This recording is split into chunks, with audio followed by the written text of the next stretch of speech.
នៅក្នុងទីក្រុងតូចមួយដែលមនុស្សស្គាល់គ្នាស្ទើរតែគ្រប់ផ្ទះមាននារីពីរនាក់ដែលជាមិត្តជិតស្និទ្ធតាំងពីក្មេងម្នាក់ឈ្មោះសូភានិងម្នាក់ទៀតឈ្មោះចារិយាពួកនាងធំឡើងជាមួយគ្នារៀនជាមួយគ្នានិងធ្លាប់សន្យាថាមិនថាជីវិតប្រែប្រួលយ៉ាងណាក៏នៅតែជាមិត្តល្អនឹងគ្នាជានិច្ចក្រោយពេលរៀនចប់ជីវិតរបស់ពួកនាងក៏បែកផ្លូវគ្នាសូភាបានរៀបការជាមួយបុរសម្នាក់ឈ្មោះវណ្ណៈហើយផ្លាស់ទៅរស់នៅទីក្រុងចំណែកចារិយាបន្តរស់នៅស្រុកកំណើតបើកហាងតូចមួយនិងមិនទាន់រៀបការទេដំបូងសូភាហាក់រស់នៅសប្បាយនាងតែងផ្ញើរូបផ្ទះថ្មីរូបដើរកំសាន្តនិងរូបថ្ងៃខួបអាពាហ៍ពិពាហ៍មកឲ្យចារិយាមើលចារិយាតែងញឹមហើយសប្បាយចិត្តជំនួសមិត្តប៉ុន្តែបន្ទាប់ពី2ឆ្នាំទៅសាររបស់សូភាចាប់ផ្ដើមតិចទៅរូបញឹមក៏បាត់សំឡេងក៏ស្ងប់រហូតដល់ល្ងាចមួយមានរថយន្តឈប់មុខហាងរបស់ចារិយាពេលនាងចេញទៅមើលនាងឃើញសូភាឈរនៅទីនោះគ្មានស្នាមញឹមគ្មានការតុបតែងស្អាតដូចមុនមានតែកាបូបតូចមួយនិងភ្នែកក្រហមចារិយាស្ទុះទៅអបមិត្តភ្លាមមានរឿងអីសូភាញឹមស្រាលប៉ុន្តែទឹកភ្នែកធ្លាក់ចុះខ្ញុំលែងប្តីហើយពិភពលោកហាក់ស្ងប់មួយផ្លែតចារិយាមិនសួរច្រើនទេនាងគ្រាន់តែយកវ៉ាលីចូលផ្ទះហើយនិយាយថាចូលមកសិនអស់កម្លាំងហើយយប់នោះពួកគេអង្គុយលើរានហាលដោយការនៅក្មេងខ្យល់ត្រជាក់ពន្លឺច័ន្ទសូភាចាប់ផ្ដើមនិយាយនាងប្រាប់ថាជីវិតអាពាហ៍ពិពាហ៍មិនស្អាតដូចរូបភាពឡើយវណ្ណៈមិនមែនជាមនុស្សអាក្រក់ទេប៉ុន្តែពួកគេចាប់ផ្ដើមឆ្ងាយពីគ្នាការងារសម្ពាធការមិនស្ដាប់គ្នាការស្ងៀមការយល់ច្រឡំអ្វីតូចคล้ายជាអ្វីធំចុងក្រោយពួកគេជ្រើសរើសបែកគ្នាដោយស្ងប់ស្ងាត់សូភាបន្ទាបក្បាលខ្ញុំមានអារម្មណ៍ថាខ្ញុំបរាជ័យចារិយាមើលមិត្តយូរការបញ្ចប់អ្វីមួយមិនស្មើនឹងបរាជ័យទេសូភាសើចទាំងទឹកភ្នែកមនុស្សគ្រប់គ្នានិយាយថាខ្ញុំគួរតែអត់ធ្មត់ចារិយាសួរស្រាលហើយអូនអត់ធ្មត់ប៉ុន្មានឆ្នាំហើយសូភាស្ងៀមជិប3ឆ្នាំចារិយាងក់ក្បាលអីចឹងអូនមិនមែនបោះបង់ញីទេពាក្យនោះធ្វើឲ្យសូភាយំជាច្រើនថ្ងៃបន្ទាប់សូភានៅជាមួយចារិយាព្រឹកឡើងជួយបើកហាងរសៀលដាំផ្កាល្ងាចដើរលេងតាមស្រែយឺតនាងចាប់ផ្ដើមញឹមវិញថ្ងៃមួយចារិយានាំសូភាទៅទីផ្សារមនុស្សខ្លះស្គាល់នាងខ្លះខ្សឹបគ្នានោះមែនអ្នកលែងប្តីសូភាមុខស្រពោនប៉ុន្តែចារិយាចាប់ដៃនាងតើទៅសូភាមើលមិត្តចារិយាញឹមមនុស្សនិយាយថ្ងៃនេះស្អែកគេភ្លេចហើយតែជីវិតអូននៅជាមួយអូនយប់នោះសូភាគិតយូរនាងចាប់ផ្ដើមសួរខ្លួនឯងតើនាងចង់រស់ជាអ្នកណាបន្ទាប់ពីមិនមែនជាភរិយារបស់នរណាម្នាក់ទៀតមួយខែក្រោយនាងសម្រេចចិត្តចាប់ផ្ដើមការងារតូចមួយធ្វើនំលក់អនឡាញចារិយាជួយថតរូបជួយដឹកជួយផ្សព្វផ្សាយដំបូងលក់បានតិចបន្ទាប់មកកើនឡើងពីមួយថ្ងៃទៅមួយថ្ងៃសូភាចាប់ផ្ដើមរកឃើញខ្លួនឯងវិញមួយល្ងាចពេលរៀបបិទហាងសូភាសួរចារិយាបើថ្ងៃនោះខ្ញុំមិនមករកអូនខ្ញុំប្រហែលនៅយំម្នាក់ឯងទេចារិយាសើចមិត្តល្អមិនមែនជាអ្នកដោះស្រាយបញ្ហាឲ្យអូនទេសូភាសួរអីចឹងជាអ្វីចារិយាឆ្លើយទន់ជាអ្នកនៅក្បែរពេលអូនដោះស្រាយវាសូភាញឹមលើកនេះវាជាស្នាមញឹមពិតនាងចាប់ផ្ដើមយល់ថាការលែងលះមិនមែនជាចុងបញ្ចប់នៃសេចក្តីស្រឡាញ់ទេពេលខ្លះវាគ្រាន់តែជាការចាប់ផ្ដើមស្រឡាញ់ខ្លួនឯងម្ដងទៀតបន្ទាប់ពីសូភាចាប់ផ្ដើមធ្វើនំលក់និងរស់នៅជាមួយចារិយាមួយរយៈជីវិតរបស់នាងក៏ចាប់ផ្ដើមមានពន្លឺឡើងវិញទោះជាយ៉ាងណាការជាសះស្បើយពីរឿងបែកបាក់មិនមែនកើតឡើងមួយយប់ទេមានយប់ខ្លះនាងនៅតែភ្ញាក់ឡើងកណ្ដាលអាធ្រាត្រនៅតែយកទូរស័ព្ទមកមើលរូបចាស់នៅតែអានសារចាស់នៅតែសួរខ្លួនឯងតើខ្ញុំខ្វះអ្វីតើខ្ញុំគួរធ្វើល្អជាងនេះទេយប់មួយខណៈចារិយាកំពុងរៀបចំហាងសូភាអង្គុយស្ងៀមនៅក្រោយផ្ទះចារិយាដើរមកអង្គុយក្បែរគិតអីសូភាញឹមតិចខ្ញុំគិតថា ប្រហែលខ្ញុំមិនគ្រប់គ្រាន់សម្រាប់គាត់ទេចារីយាស្ងៀមបន្តិចមុនសួរបើអូនដាំផ្កាមួយដើមហើយវាមិនលូតលាស់តើមានន័យថាអូនជាមនុស្សអាក្រក់ទេសុភាងក់ក្បាលអត់ទេពេលខ្លះមិនមែនមនុស្សមិនល្អទេគ្រាន់តែបរិយាកាសមិនសមគ្នាសុភាស្ងៀមពាក្យនោះនៅជាប់ក្នុងចិត្តនាងយូរថ្ងៃមួយមានអតិថិជនមកហាងគាត់ជាបុរសម្នាក់អាយុប្រហែល30ឆ្នាំឈ្មោះរិទ្ធគាត់មកទិញនំប៉ុន្តែសួរច្រើនជាងទិញអ្នកធ្វើខ្លួនឯងសុភាញឹមបាទថ្ងៃបន្ទាប់គាត់មកទៀតហើយមកទៀតចរិយាចាប់អារម្មណ៍ហើយលួចញឹមសុភាវិញមិនបានគិតអ្វីទេនាងនៅមិនទាន់រួចពីរឿងចាស់មួយថ្ងៃរិទ្ធនិយាយលេងថាខ្ញុំមកញ៉ាំនំរឹមនិយាយលេងខ្ញុំក៏មិនដឹងដែរសុភាសើចតិចតែភ្លាមនោះនាងស្ងប់វិញក្នុងចិត្តនាងមានអារម្មណ៍ភ័យនាងខ្លាចចាប់ផ្ដើមម្ដងទៀតខ្លាចខុសម្ដងទៀតយប់នោះនាងប្រាប់ចរិយាស្ដាប់ហើយសួរតែមួយម៉ាត់អ្នកណានិយាយថាអូនត្រូវស្រឡាញ់គាត់សុភាភ្ញាក់ចរិយាបន្តមនុស្សថ្មីមិនមែនមកដើម្បីជំនួសមនុស្សចាស់ទេពេលខ្លះគេគ្រាន់តែមករំលឹកថាបេះដូងអូននៅរស់កែសុភាញឹមតិចពីថ្ងៃនោះនាងមិនរត់គេចអារម្មណ៍ខ្លួនទៀតទេនាងនិយាយជាមួយរិទ្ធដូចមិត្តមិនប្រញាប់មិនរំពឹងមិនដាក់សម្ពាធខ្លួនឯងមួយខែក្រោយអាជីវកម្មនំរបស់នាងកាន់តែរីកចម្រើននាងជួលបុគ្គលិកបន្ថែមបើកហាងតូចមួយថ្ងៃបើកហាងចរិយាឈរក្បែរនាងសុភាមើលមិត្តហើយភ្នែកសើមអរគុណចរិយាសើចអរគុណអីសុភាឆ្លើយអរគុណដែលមិនសួរខ្ញុំថាហេតុអ្វីលែងប្តីអរគុណដែលមិនឲ្យខ្ញុំមានអារម្មណ៍ថាខ្ញុំបរាជ័យចរិយាសើចតិចមិត្តមិនមែននៅដើម្បីកាត់ទោសទេនៅដើម្បីរំលឹកថាអូននៅតែមានតម្លៃសុភាញឹមទាំងទឹកភ្នែកពេលល្ងាចថ្ងៃនោះនាងឈរមើលហាងតូចដែលនាងបង្កើតដោយដៃខ្លួនឯងនាងគិតដល់ថ្ងៃដែលនាងមកដល់ផ្ទះមិត្តដោយមានតែកាបូបមួយនិងបេះដូងខូចខាតហើយឥឡូវនាងនៅតែជាមនុស្សដែរប៉ុន្តែរឹងមាំជាងមុនពេលខ្លះការបាត់បង់មនុស្សម្នាក់មិនមែនធ្វើឲ្យជីវិតបញ្ចប់ទេវាគ្រាន់តែបើកទ្វារឲ្យអូនជួបខ្លួនឯងម្ដងទៀតបន្ទាប់ពីថ្ងៃបើកហាងនំថ្មីសុភាឈរមើលភ្លើងតូចនៅមុខហាងភ្លឺរលោងក្រោមមេឃពេលល្ងាចមនុស្សជាច្រើនចូលមកគាំទ្រមានអ្នកខ្លះទិញនំមានអ្នកខ្លះគ្រាន់តែមកសួរសុខទុក្ខចរិយាឈរនៅក្បែរហើយនិយាយលេងមើលទៅម្ចាស់ហាងល្បីហើយសុភាសើចនៅខ្វះច្រើនណាស់គេប៉ុន្តែនៅក្នុងចិត្តនាងដឹងថាវាមិនមែនគ្រាន់តែជាហាងនំទេ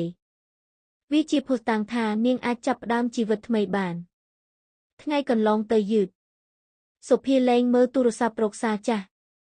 លែងរាប់ថ្ងៃចាប់ពីថ្ងៃលែងលេះលែងសួរខ្លួនឯងថាហេតុអ្វីនាងចាប់ផ្ដើមសួរថាថ្ងៃស្អែកខ្ញុំចង់ធ្វើអ្វីមួយព្រឹកខណៈនាងកំពុងរៀបនំមានស្ត្រីម្នាក់ឈរនៅមុខហាងសុភាងើបមើលហើយស្ងៀមមួយផ្លែត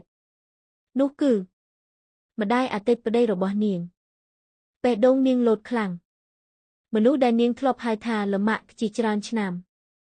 ស្ត្រីចំណាស់ញឹមស្រាលអាចចូលបានទេសុភាញឹមតិចចូលមកអង្គុយបានពួកគេអង្គុយស្ងៀមមួយសន្ទុះស្ត្រីចំណាស់កាន់ប្រអប់នំដែលទើបទិញម៉ាក់គេនិយាយថាកូនបើកហាងសុភាងក់ក្បាលបន្ទាប់មកស្ត្រីចំណាស់និយាយស្រាលម៉ាក់មកមិនមែនដើម្បីនិយាយឲ្យកូនត្រឡប់ទៅវិញទេសុភាមើលគាត់បន្តម៉ាក់គ្រាន់តែចង់ប្រាប់ថាកូនបានព្យាយាមហើយទឹកភ្នែកសុភាស្ទើរតែធ្លាក់ស្ត្រីចំណាស់សាច់សោកមនុស្សធំពេលខ្លះក៏មានរឿងដែលជួសជុលមិនបានកុំទុកការបែកគ្នាធ្វើឲ្យកូនស្អប់ខ្លួនឯងសុភាស្ងៀមយូរចុងក្រោយនាងញឹមអរគុណពេលស្ត្រីចំណាស់ត្រឡប់ទៅវិញសុភាឈរមើលផ្លូវយូរនាងដឹងថាមានទំនាក់ទំនងខ្លះទោះបញ្ចប់ក៏នៅសល់ការគោរពយប់នោះនាងអង្គុយជាមួយចរិយាដូចធម្មតាសុភាសួរតើមនុស្សអាចសប្បាយចិត្តម្ដងទៀតបានទេបន្ទាប់ពីខូចចិត្តចរិយាគិតបន្តិចមិនមែនសប្បាយដូចមុនទេ សុភាសួរមានន័យចរិយាញឹមដំបូងអូនគិតថាសុភមង្គលគឺមានមនុស្សម្នាក់នៅក្បែរក្រោយមកអូនរៀនថាសុភមង្គលក៏អាចជាការដែលអូនមិនខ្លាចនៅម្នាក់ឯងសុភាសើចតិចពីចម្ងាយទូរស័ព្ទនាងភ្លឺសារពីរិទ្ធស្អែកហាងបើកម៉ោងប៉ុន្មានខ្ញុំចង់មកទិញនំហើយប្រហែលនិយាយលេងបន្តិចសុភាមើលសារហើយញឹមនាងមិនឆ្លើយភ្លាមទេតែជាលើកដំបូងនាងមិនមានអារម្មណ៍ភ័យទៀតឡើយនាងដាក់ទូរស័ព្ទចុះហើយមើលមេឃពេញផ្កាយពេលខ្លះមិត្តម្នាក់មិនអាចជួសជុលបេះដូងឲ្យអូនបានទេតែគេអាចអង្គុយក្បែរអូនរហូតដល់អូនមានកម្លាំងជួសជុលវាដោយខ្លួនឯងហើយនោះហើយជាការចាប់ផ្ដើមថ្មីរបស់សុភាបន្ទាប់ពីយប់ដែលសុភាអង្គុយមើលមេឃនិងអានសារពីរិទ្ធដោយស្នាមញឹមស្រាលនាងមិនបានឆ្លើយភ្លាមទេមិនមែនព្រោះនាងមិនចាប់អារម្មណ៍តែនាងចង់ប្រកាសថាលើកនេះនាងមិនប្រញាប់រត់ចូលទៅក្នុងទំនាក់ទំនងថ្មីដើម្បីគេចពីភាពឯកោទេព្រឹកថ្ងៃបន្ទាប់ហាងនំកំពុងមានញឹកក្លិននំបឿរនិងកាហ្វេក្តៅពេញបន្ទប់ចរិយាកំពុងរៀបប្រអប់ខណៈសុភាកំពុងសរសេរបញ្ជីការម៉ោងស្រាប់តែទ្វារហាងបើករិទ្ធដើរចូលមកថ្ងៃនេះគាត់មិនមែនមកទិញនំតែមួយប្រអប់ដូចមុនទេគាត់កាន់ផើងផ្កាតូចមួយសុភាភ្ញាក់បន្តិចថ្ងៃនេះមានឱកាសអីរិទ្ធញឹមអត់ទេខ្ញុំឃើញមុខហាងនៅទំនេរគិតថាផ្កាប្រហែលសមឬសុភាពទួលផ្កានាងញឹមប៉ុន្តែមិននិយាយអ្វីចរិយាឈរពីក្រោយលួចញឹមហើយដើរចេញទៅឲ្យពួកគេនិយាយគ្នារិទ្ធអង្គុយមួយសន្ទុះមុននិយាយខ្ញុំមានសំណួរមួយគេសុភាមើលគាត់អ្នកខ្លាចមែនទេសុភាស្ងៀមរិទ្ធបន្តខ្ញុំមិនសួរថាអ្នកចង់ចាប់ផ្ដើមថ្មីជាមួយខ្ញុំទេខ្ញុំគ្រាន់តែចង់ដឹងថាអ្នកខ្លាចទៀតឬអត់សុភាមើលដៃខ្លួនឯងយូរចុងក្រោយនាងសើចតិចខ្លាចរិទ្ធងក់ក្បាលល្អហើយសុភាភ្ញាក់គាត់ញឹមមនុស្សដែលមិនខ្លាចទេទើបគួរឲ្យបារម្ភតែអ្នកដែលខ្លាចហើយនៅតែបន្តដើរគេកំពុងជាសះស្បើយពាក្យនោះធ្វើឲ្យសុភាស្ងៀមនាងមិនធ្លាប់គិតបែបនេះទេមុននេះនាងតែងគិតថាត្រូវរឹងមាំត្រូវមិនឈឺត្រូវភ្លេចប៉ុន្តែប្រហែលការជាសះស្បើយមិនមែនជាការភ្លេចទេវាជាការចងចាំដោយមិនឈឺដូចមុនប៉ុន្មានថ្ងៃក្រោយមានកម្មវិធីតូចមួយក្នុងស្រុកហាងរបស់សុភាត្រូវបានអញ្ជើញទៅដាក់ស្តង់នាងភ័យព្រោះមនុស្សច្រើនចរិយាប៉ះស្មានាងអូនធ្វើបានសុភាដកដង្ហើមពេលកម្មវិធីចាប់ផ្ដើមមនុស្សចូលទិញច្រើនជាងការរំពឹងមានមនុស្សសរសើររសជាតិមានអ្នកសួរពីរឿងហាងមានអ្នកស្គាល់នាងពីមុនហើយនិយាយថាអ្នកមើលទៅភ្លឺជាងមុនសុភាញឹមមុននេះបើគេសរសើរនាងប្រហែលនឹកថាដោយសាររូបរាងតែឥឡូវនាងដឹងថាវាជាពន្លឺដែលមកពីខាងក្នុងពេលកម្មវិធីជិតចប់រិទ្ធទិញនំមួយប្រអប់លើកនេះគាត់ដាក់លុយហើយនិយាយសាមញ្ញថ្ងៃនេះអ្នកពូកែណាស់គេសុភាសើចអរគុណគាត់មិនសុំលេខមិនសុំដើរលេងមិនដាក់សម្ពាធគ្រាន់តែទៅសុភាមើលគាត់ដើរចេញហើយនាងដឹងរឿងមួយមិនមែនមនុស្សថ្មីគ្រប់គ្នាសុទ្ធតែចូលមកដើម្បីបំពេញចន្លោះទេអ្នកខ្លះគ្រាន់តែមកបង្ហាញថាបេះដូងយើងអាចញឹមម្ដងទៀតយប់នោះសុភាអង្គុយជាមួយចរិយានាងនិយាយស្រាលខ្ញុំមិនទាន់ត្រៀមស្រឡាញ់ទេចរិយាញឹមអីចឹងកុំទាន់ស្រឡាញ់សុភាសើចតែខ្ញុំលែងខ្លាចហើយចរិយាមើលមិត្តហើយញឹមស្ងប់ពេលខ្លះជ័យជំនះមិនមែនជាការរកបានមនុស្សថ្មីទេពេលខ្លះវាគ្រាន់តែជាការដឹងថាអូនអាចរស់ដោយសប្បាយចិត្តបានម្ដងទៀតបន្ទាប់ពីថ្ងៃកម្មវិធីលក់នំសុភាត្រឡប់មកផ្ទះទាំងនឿយហត់ប៉ុន្តែចិត្តស្រាលជាងមុននាងដោះអាវអេប្រូនព្យួរនៅខាងទ្វារហើយអង្គុយមើលផ្កាតូចដែលរិទ្ធធ្លាប់យកមកដាក់នៅមុខហាងនាងមិនដឹងថាផ្កានោះមានន័យអ្វីទេតែនាងដឹងថាពេលនេះនាងលែងមានអារម្មណ៍ថាខ្លួនឯងខូចខាតហើយប៉ុន្មានសប្តាហ៍ក្រោយហាងនំកាន់តែមានញឹកចរិយានិយាយលេង បើអីចឹងយើងត្រូវជួអ្នកបន្ថែមហើយសុភាសើចខ្ញុំមិនដែលគិតថាជីវិតខ្ញុំនឹងមកដល់ចំណុចនេះទេពេលរសៀលថ្ងៃមួយខណៈសុភាកំពុងរៀបកណេឲ្យមានសារមួយចូលឈ្មោះលើអេក្រង់ធ្វើឲ្យនាងស្ងៀមវណ្ណៈអតីតប្តីរបស់នាងដៃនាងត្រជាក់បន្តិចសារខ្លីណាស់អាចជួបគ្នាបានទេខ្ញុំគ្រាន់តែចង់និយាយសុភាអង្គុយស្ងៀមយូរចរិយាមើលមុខនាងអ្នកណាសុភាដាក់ទូរស័ព្ទចុះគាត់ចរិយាមិនសួរបន្តទេនាងគ្រាន់តែនិយាយបើអូនមិនចង់គុំទៅសុភាស្ងៀមបន្ទាប់មកនាងនិយាយយឺតខ្ញុំចង់ទៅចរិយាភ្ញាក់សុភាញឹមស្រាលមិនមែនដើម្បីត្រឡប់ទេខ្ញុំគ្រាន់តែចង់ដឹងថាខ្ញុំអាចជួបអតីតកាលដោយមិនឈឺបានឬអត់ថ្ងៃជួបមកដល់ពួកគេជួបគ្នានៅហាងកាហ្វេតូចមួយវណ្ណៈមើលទៅស្គមជាងមុនគាត់មើលសុភាយូរអ្នកមើលទៅល្អសុភាញឹមអរគុណស្ងាត់មួយសន្ទុះវណ្ណៈដកដង្ហើមខ្ញុំមកថ្ងៃនេះមិនមែនដើម្បីសុំត្រឡប់ទេសុភាស្ងប់គាត់បន្តខ្ញុំគ្រាន់តែចង់សុំទោសសុភាមើលគាត់វណ្ណៈសើចសោកខ្ញុំធ្លាប់គិតថាបញ្ហាទាំងអស់មកពីអ្នកក្រោយពេលយើងបែកគ្នាខ្ញុំទើបដឹងថាខ្ញុំក៏មានផ្នែកខុសសុភាស្ដាប់ស្ងៀមគាត់បន្តអ្នកធ្លាប់ព្យាយាមច្រើនខ្ញុំមិនបានឃើញមានពេលមួយសុភាធ្លាប់រងចាំពាក្យនេះរងចាំឲ្យគាត់យល់រងចាំឲ្យគាត់សុំទោសប៉ុន្តែថ្ងៃនេះនាងមិនមានអារម្មណ៍ចង់យំទេនាងគ្រាន់តែញឹមមិនអីទេវណ្ណៈមើលនាងភ្ញាក់សុភានិយាយស្រាលយើងទាំងពីរព្យាយាមតាមវិធីដែលយើងចេះគាត់ស្ងៀមអ្នកខឹងខ្ញុំទេសុភាគិតបន្តិចមុននេះខ្ញុំខឹងតែឥឡូវ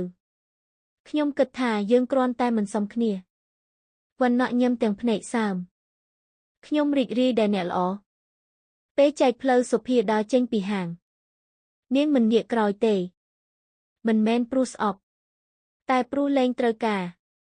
យប់នោះនាងត្រឡប់មកផ្ទះចរិយាសួរយ៉ាងម៉េចសុភាឈរគិតបន្តិចបន្ទាប់មកនាងសើចចម្លែកណាស់វាចរិយាមើលនាងសុភានិយាយខ្ញុំមិនមានអារម្មណ៍ថាខ្ញុំបាត់បង់អ្វីទៀតទេចរិយាញឹមសុភាមើលមេឃហើយជាលើកដំបូងនាងដឹងថាការបិទទំព័រចាស់មិនមែនដោយភ្លេចទេតែដោយអាចអានវាវិញដោយមិនយំបន្ទាប់ពីថ្ងៃដែលសុភាជួបវណ្ណៈហើយនិយាយលាចំពោះអតីតកាលក្នុងចិត្តរបស់នាងជីវិតក៏ហាក់ដូចជាស្ងប់ជាងមុនមិនមែនស្ងប់ព្រោះគ្មានអារម្មណ៍ទេតែស្ងប់ព្រោះលែងមានសំណួរដែលគ្មានចម្លើយពីមុនរាល់ព្រឹកសុភាភ្ញាក់ឡើងដោយគិតថាបើថ្ងៃនោះខ្ញុំធ្វើបែបនេះបើខ្ញុំព្យាយាមច្រើនជាងនេះប៉ុន្តែឥឡូវនាងភ្ញាក់ឡើងហើយគិតថាថ្ងៃនេះខ្ញុំចង់ធ្វើអ្វីមួយព្រឹកចរិយាដាក់កាហ្វេលើតុហើយអង្គុយមើលសុភាខ្ញុំមានរឿងប្រាប់សុភាមើលនាងចរិយាញឹមខ្ញុំគិតថាខ្ញុំចង់លក់ហាងសុភាភ្ញាក់ហេតុអីចរិយាសើចខ្ញុំចង់ទៅរៀនបន្តសុភាស្ងៀមនាងមិនធ្លាប់គិតថាចរិយាមានក្តីស្រមៃផ្សេងទៀតទេចរិយាបន្តកាលពីមុនខ្ញុំគិតថាខ្ញុំត្រូវនៅទីនេះប៉ុន្តែឃើញអូនចាប់ផ្ដើមជីវិតថ្មីខ្ញុំក៏គិតថាប្រហែលខ្ញុំក៏គួរធ្វើដូចគ្នាសុភាសើចទាំងភ្នែកសើមអូនគិតថាអូនជួយខ្ញុំតែប្រហែលយើងជួយគ្នាទាំងពីរប៉ុន្មានថ្ងៃក្រោយពួកគេចាប់ផ្ដើមរៀបចំផែនការសុភានឹងទទួលខុសត្រូវហាងចរិយានឹងទៅរៀនវគ្គអាជីវកម្មនៅទីក្រុងថ្ងៃចេញដំណើរមកដល់លឿនជាងគិតនៅស្ថានីយ៍ឡានក្រុងចរិយាកាន់វ៉ាលីតូចមួយសុភាជ្រុលស្ងៀមចរិយាសើចកុំធ្វើមុខដូចខ្ញុំទៅមិនត្រឡប់សុភាសើចទាំងទឹកភ្នែកខ្ញុំមិនធ្លាប់នៅម្នាក់ឯងចរិយាចាប់ដៃនាងអូនធ្លាប់ហើយ សុភាស្ងៀមចរិយាញឹមខុសគ្នាត្រង់ថាមុននេះអូនគិតថាអូនខ្សោយឥឡូវអូនដឹងថាអូនអាចឡានចាប់ផ្ដើមចេញមុនចូលឡានចរិយាបង្វិលមកនិយាយហើយបើមានអ្នកណាម្នាក់ចូលមកក្នុងជីវិតអូនសុភាសើចខ្ញុំដឹងហើយចរិយាគ្រវីក្បាលអត់គេកុំសួរថាគេស្រឡាញ់អូនប៉ុណ្ណាសួរថាពេលនៅជាមួយគេអូននៅតែជាខ្លួនឯងទេឡានចេញទៅយឺតសុភាឈរមើលរហូតបាត់យប់នោះផ្ទះស្ងាត់ខ្លាំងនាងដាំបាយតែម្នាក់ឯងអង្គុយតែម្នាក់ឯងប៉ុន្តែចម្លែកនាងមិនឯកោទេនាងដើរចូលហាងបើកភ្លើងរៀបតហើយឃើញក្រដាសតូចមួយដែលចរិយាទុកសរសេរថាអូនមិនត្រូវការអ្នកណាមកសង្គ្រោះទេអូនគ្រាន់តែភ្លេចថាអូនចេះហែលទឹកសុភាញឹមយឺតពេលនោះទូរស័ព្ទនាងភ្លឺសារពីរិទ្ធស្អែកទំនេរទេខ្ញុំចង់មកជួយរៀបហាងជាមិត្តសិនក៏បានសុភាមើលសារលើកនេះនាងមិនភ័យមិនប្រញាប់នាងគ្រាន់តែវាយទៅវិញថាបានហើយញឹមមិនមែនព្រោះនាងរកឃើញស្នេហាថ្មីទេតែព្រោះនាងលែងបាត់បង់ខ្លួនឯងហើយបន្ទាប់ពីសុភាផ្ញើពាក្យតែមួយថាក៏បានវទៅកាន់រិទ្ធនាងដាក់ទូរស័ព្ទចុះហើយសើចតិចម្នាក់ឯងវាជាពាក្យខ្លីតែមិនដូចមុនទេកាលមុនពេលនាងនិយាយក៏បានទៅនរណាម្នាក់នាងច្រើនតែខ្លាចថាគេនឹងចាក់ចេញតែថ្ងៃនេះនាងនិយាយក៏បានក៏ដោយមិនរំពឹងអ្វីព្រឹកថ្ងៃបន្ទាប់រិទ្ធមកដល់មុខហាងតាំងពីព្រឹកគាត់ស្លៀកអាវសាមញ្ញកាន់កាហ្វេ2កែវ1កែវសម្រាប់ម្ចាស់ហាងសុភាសើចអ្នកមកជួយឬមកញ៉ាំរិទ្ធអង្គុយចុះខ្ញុំមកធ្វើការស្ម័គ្រចិត្តថ្ងៃនោះពួកគេរៀបហាងជាមួយគ្នាផ្លាស់ទីតូជូតកញ្ចក់រៀបផ្កានិយាយគ្នាតិចគ្មានការសួររឿងអតីតកាលគ្មានការសួររឿងលែងលេះគ្មានការបង្ខំឲ្យបើកចិត្តមានតែការនៅជាមួយគ្នាធម្មតាពេលរសៀលពួកគេអង្គុយសម្រាករិទ្ធមើលហាងហើយនិយាយអ្នកដឹងទេខ្ញុំចូលចិត្តទីនេះសុភាសួរហេតុអីរិទ្ធញឹមព្រោះមើលទៅដូចម្ចាស់វាសុភាសើចមានន័យគាត់គិតបន្តិចសាមញ្ញតែមានភាពកក់ក្ដៅសុភាស្ងៀមមុននេះបើមានអ្នកណានិយាយបែបនេះនាងប្រហែលមិនជឿតែថ្ងៃនេះនាងគ្រាន់តែទទួលយកល្ងាចមកដល់រិទ្ធរៀបនឹងត្រឡប់មុនចេញទៅគាត់ឈប់មើលសុភាខ្ញុំមានសំណួរមួយសុភាមើលគាត់រិទ្ធសើចតិចខ្ញុំមិនសួរថាអ្នកចង់ស្រឡាញ់ម្ដងទៀតទេខ្ញុំគ្រាន់តែសួរថាគាត់ឈប់បន្តិចថ្ងៃនេះអ្នកសប្បាយចិត្តទេសុភាស្ងៀមនាងមិនធ្លាប់គិតសំណួរនេះយូរហើយមុននេះនាងតែងសួរថាតើអ្នកអតីតពេញចិត្តនឹងនាងទេតើនាងគ្រប់គ្រាន់ទេតើនាងត្រូវធ្វើអ្វីទៀតប៉ុន្តែថ្ងៃនេះនាងគិតបន្តិចហើយញឹមបាទរិទ្ធងក់ក្បាលល្អហើយគាត់លើកដៃលាហើយដើរចេញសុភាឈរមើលហើយនាងដឹងថាមនុស្សមួយចំនួនមិនមកដើម្បីផ្លាស់ប្ដូរជីវិតយើងទេគេមករំលឹកថាជីវិតយើងអាចល្អបានសូម្បីគ្មានការបង្ខំយប់នោះសុភាបិទហាងនាងអង្គុយម្នាក់ឯងនៅមុខទ្វារខ្យល់ត្រជាក់ផ្លូវស្ងប់នាងនឹកដល់ថ្ងៃដែលនាងមកផ្ទះចរិយាជាមួយបេះដូងខូចហើយនាងញឹមមិនមែនព្រោះគ្មានស្នាមរបួសទេតែព្រោះស្នាមរបួសនោះលែងកំណត់ថានាងជានរណាទូរស័ព្ទនាងភ្លឺសារពីចរិយាថ្ងៃនេះញឹមអត់សុភាវីទៅភ្លាមញឹមហើយជាលើកដំបូងនាងមិនបានផ្ញើស្នាមញឹមនោះឲ្យនរណាម្នាក់ឡើយនាងផ្ញើវាឲ្យខ្លួនឯងបន្ទាប់ពីយប់ដែលសុភាផ្ញើសារតបទៅចរិយាថាគូញឹមហើយគេនាងដាក់ទូរស័ព្ទចុះហើយអង្គុយស្ងៀមមួយសន្ទុះនាងភ្ញាក់ផ្អើលខ្លួនឯងមុននេះនាងតែងគិតថាការសប្បាយចិត្តត្រូវមាននរណាម្នាក់ឲ្យស្រឡាញ់ ឥឡូវនាងកំពុងញ៉ាំដោយគ្មានអ្នកណាកាន់ដៃមួយសប្តាហ៍ក្រោយហាងនំកាន់តែរវល់អតិថិជនចាស់ចូលមកជាប្រចាំមានអ្នកខ្លះទិញនំអ្នកខ្លះមកអង្គុយស្ងៀមព្រោះចូលចិត្តបរិយាកាសមាននារីម្នាក់អាយុប្រហែលជាង30ឆ្នាំមកញឹកញាប់ថ្ងៃមួយនាងអង្គុយយូរជាងធម្មតាពេលចេញទៅនាងឈប់និយាយជាមួយសុភាខ្ញុំសូមប្រាប់រឿងមួយបានទេសុភាញឹមបានទេស្ត្រីនោះនិយាយស្រាលខ្ញុំក៏ទើបលែងប្តីដែរសុភាស្ងៀមនាងមិននឹកស្មានថាមាននរណាម្នាក់និយាយរឿងនេះមកកាន់នាងស្ត្រីនោះញឹមខ្ញុំធ្លាប់មកទីនេះហើយឃើញអ្នកញឹមខ្ញុំគិតថាប្រហែលខ្ញុំក៏អាចធម្មតាវិញបានទេសុភាមើលនាងយូរនាងមិនដឹងត្រូវនិយាយអ្វីចុងក្រោយនាងនិយាយត្រឹមសូមកុំប្រញាប់ទេស្ត្រីនោះមើលនាងសុភាបន្តខ្ញុំធ្លាប់គិតថាខ្ញុំត្រូវរឹងមាំឲ្យលឿនតែពេលខ្លះបេះដូងត្រូវការពេលស្ត្រីនោះញឹមទាំងភ្នែកសើមក្រោយគាត់ចេញទៅសុភាឈរនៅមុខហាងយូរនាងគិតថាចម្លែកណាស់មុននេះនាងជាមនុស្សដែលត្រូវការនរណាម្នាក់អង្គុយក្បែរឥឡូវនាងកំពុងក្លាយជាមនុស្សនោះសម្រាប់អ្នកផ្សេងល្ងាចមួយរឹតមកហាងដូចធម្មតាគាត់ឃើញសុភាឈរមើលផ្លូវគិតអីសុភាសើចខ្ញុំទើបដឹងថាខ្ញុំលែងជាមនុស្សដែលត្រូវជួយហើយគេព្រឹត្តិញឹម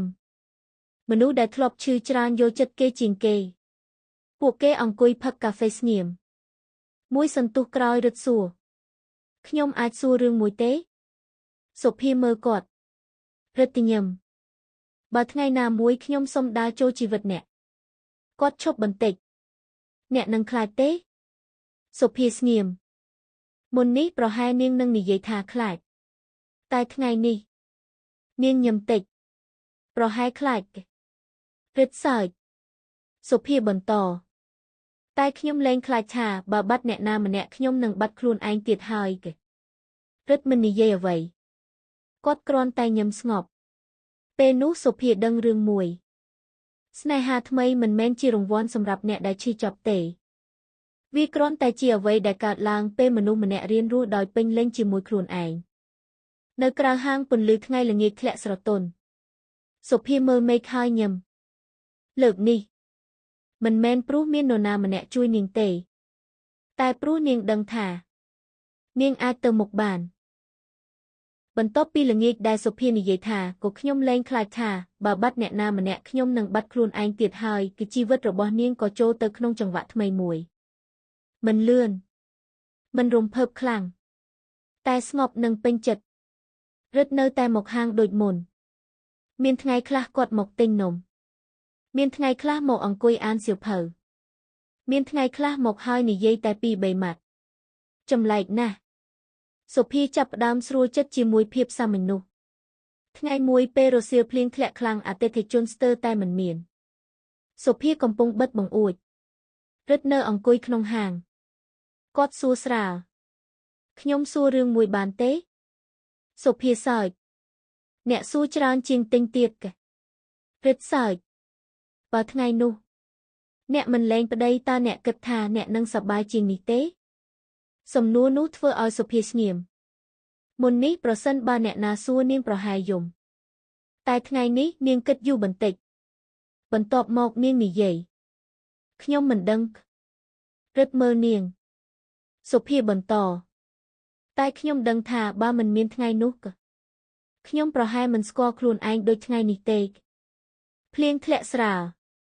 រឹតញឹមខ្ញុំចូលចិត្តចម្លើយនេះក៏សុភាសួរហេតុអីគាត់គិតបន្តិចព្រោះអ្នកមិននិយាយថាអតីតកាលអាក្រក់អ្នកគ្រាន់តែទទួលស្គាល់ថាវាបាននាំអ្នកមកទីនេះក៏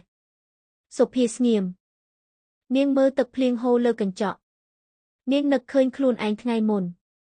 កាន់វ៉ាលីតូចមួយភ្នែកហើមចូលទៅផ្ទះចរិយា